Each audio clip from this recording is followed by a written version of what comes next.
That's great.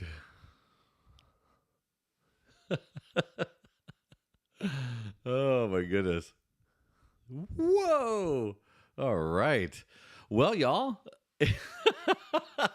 it's Monday, June 18th, and nothing says Monday like being Tuesday, June 18th. It helps when you turn on the microphone. I had two cuts, and one of them didn't have audio on it. So let's try this again. We've got 9 minutes before the keynote at HPE Discover 2024. So I just want to pop in real quick, and I want to get to some stuff before we get into that keynote. But right now, what a day. It's June 18th. This is Waves. I'm Wireless Nerd. We missed last week. We were at the Wireless Global Congress with the WBA, and what an incredible show that was. We had a great time seeing so many people, so many friendly faces, everybody talking about what the future of wireless was, and we were presented with solutions and products and ideas and concepts and everything else. But the gist of it was really that in the future, there's so much innovation happening where people want to figure out ways to get connected that are as seamless as possible. And there's a lot of things that highlight this. You know, right now we're in a time where Apple just made their announcement on iOS 18 that you can do Mac randomization. You can enable Mac randomization. I don't know if it's turned on by default. I don't think that decision's been made yet. If it has, I apologize for not knowing. But once you can start doing, you can roll your MAC addresses, that really changes the way that people connect to guest networks, a lot of networks that you and I connect to on a daily basis. So whether it's a hotel or an airline or a restaurant, whatever it is, now that you can randomize your MAC completely using Apple devices, what does that mean for the way that people get connected? And contrary to what Lee Badman may say on Twitter, I do think people are interested in experiences, but I'm not saying you put on a VR headset and walk through the cosmos.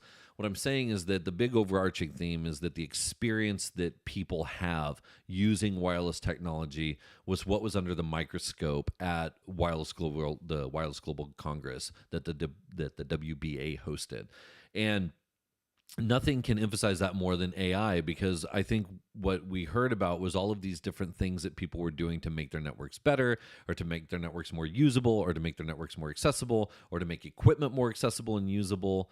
And I really like the way that AI can tie that together. We heard so many different use cases for it without people actually talking about the AI, but more talking about what it means for the future of their networks. And one big shout out that I want to give is to the Open Wi-Fi community and Open LAN. We had a really cool, proud moment right before Father's Day, proud dad moment, if you will, where people got up on stage and talked about how they were using Open Wi-Fi to build product, how they were using it to build business, how they were using it to gain customers. And we saw the numbers, the number of access points have shot through the roof, 100,000 deployed, I think was said. There's so many Open Wi-Fi APs that are out there and people that are using it, that it's now up, it's on its own, it's operating the way that it's supposed to. And I love to see that. I wrote an article right after the big cut at Meta, and I said, now that Meta's pulled out, what does this mean for the future of Open Wi-Fi? And the point of that article was that without big funding, without someone ushering it along, how is it going to grow into what it needs to do? And I think Meta has stuck around to help get it all, to help get it to grow. But I really feel like Telecom Infra Project has dropped the ball. I mean, if you know me, I've got my issues with them, mainly because of a rough interaction I had with one of their employees, who shall remain nameless. What a prick. Anyway, but Telecom Infra Project always treated Open Wi-Fi like it was a redheaded stepchild of their whole thing. You'd show up to the Fuse event and it was like, ORAN, ORAN, ORAN, ORAN, ORAN. Everyone talking about Open RAN, Open RAN, Open RAN, Open RAN. And it's like, oh yeah, there's this Open Wi-Fi project also. There's some people over there doing some things with some Open Wi-Fi. And now, in spite of that, they have continued to be absolutely successful. And so it was great to see some people from TIP, to be honest, to be fair. It was great to see some people from TIP at Wireless Global Congress talking about Open Wi-Fi and where it's going and what it's doing, because it needed a home in order for it to grow. But now I think we're at a point where let's start to find it another home. And if I think about who I would love to see take that over in the industry, just my own personal opinion, I look at the WBA, because I look at what WBA has done with open roaming, and I look at what they've been able to do to get it to where it needs to be. especially and so timely with the conversation that's happening right now. They have a product that they brought up, that a product that they promoted and they got going, and now the captive portals are taking this big hit with Apple. And now that this conversation has turned into how do people get connected, seamlessly through Wi-Fi, 2 gig, 5 gig, 6 gig, up into 4G, 5G. How do they roam from network to network, from in to out, from out to in? What mechanism for authentication is there? And you look at open roaming and go, dude, it's right there. That's the easiest way to do it. Just enable open roaming across all of it, and people can roam without having to re-enter credentials or whatever. You just authenticate using open roaming, using Passpoint. Make sure that your networks are set up for it and they're using it.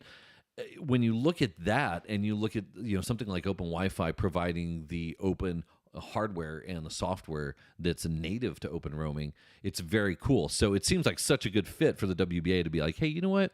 Why don't you roll Open Wi-Fi and Open LAN into the WBA right underneath open roaming? That would be cool. Anyway, we got 4 minutes now before the keynote at HP Discover, which I'll be tuning into. But there's so much happening in the industry right now that is highlighting the need for that type of seamless communication, and nothing is going to highlight that, I think, more than what's happening at HPE. That's why I'm so excited, right? Because when they made all of these different acquisitions, whether it was Athonet or whether it was Rasa or whether it was Cape or whether it was Aruba, whatever it was that they brought in, it was all leading into something. And I feel like this Juniper acquisition is leading into that. And I hope that this Juniper acquisition is the thread that ties them together. I hope to hear about what HP is doing, what their vision for the future is, because in that, I think we'll hear about what to expect from the acquisition. Obviously, they probably can't talk about it, but it'll be fascinating. Now, in the next 3 minutes, real quick, some stuff that's going on. The new CBRS rules opening up access to more than 70 million Americans. CBRS changes the way the NTIA and the FCC have passed this new rule that shows the way that they do analysis of interference. And so if you live like in a coastal area and you're using CBRS either as the general license or the PAL license, if the Navy comes in and flips on the radar, it shuts CBRS down for everyone. Well, now they've changed the way that they're modeling that. So it opens up the opportunity to shrink those zones, which enables access for 72 million more Americans. Very, very cool, especially as a big advocate for CBRS. Satellite TV operator Vireo has announced they're using Project Kuiper in South America, Argentina, Brazil, Chile, Colombia, Ecuador, Peru, and Uruguay. Project Kuiper-backed internet service will provide service to a population of 383 million. Along the lines of AI, cell service software provider Mavenir claims 40% operational efficiency can be used using its new AI solution. What they're doing is they're taking all of the log files and the counters and the traces and all the key performance indicators from their network infrastructure. They're loading it into a large language model. They're using generative AI to give you some outputs. So very cool to see that happening at the cell side. It's just a sign of the times. Something really cool, Nokia did the world's first immersive voice and audio call. So if you think about situational awareness, you think about taking a call and hearing everything around you, being able to turn your head and be in totally engulfed in the situation. I think that's really neat to see.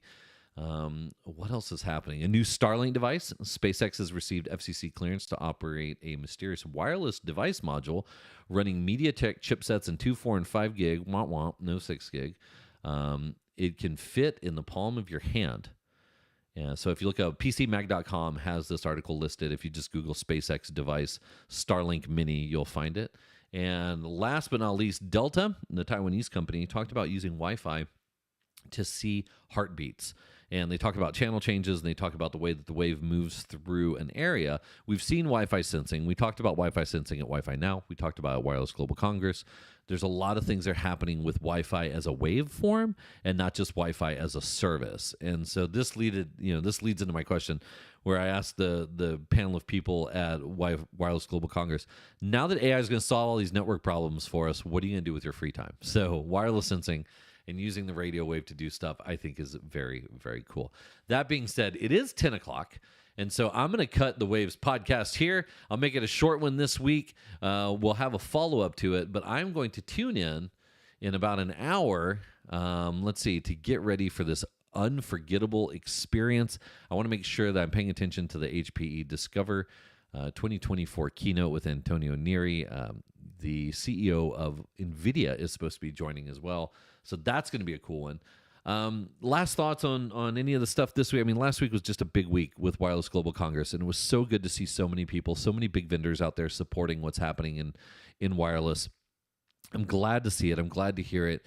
But I think the overall AI conversation is this overarching conversation that is going to tie all of these things together, for better, not for worse. And I think when you don't have to worry about the way that your clients are connecting 2, 4, 5 gig, 6 gig, whatever it is, it's not just not worrying about how they're connected. It's worrying about making sure that their experience is what it can be. The Athonet conversation with HPE Aruba networking and how that ties into a single dashboard and how you've got Wi-Fi and 4G, 5G all merged into one. I think that's really what I want to look for. So, yeah, I'm going to go get ready. It's 10 o'clock here Central Time. We've got 1 hour to go before the keynote with HP Aruba. And I apologize. I was an hour early, but that's okay. Anyway, I hope y'all have a wonderful week. I'll talk to you.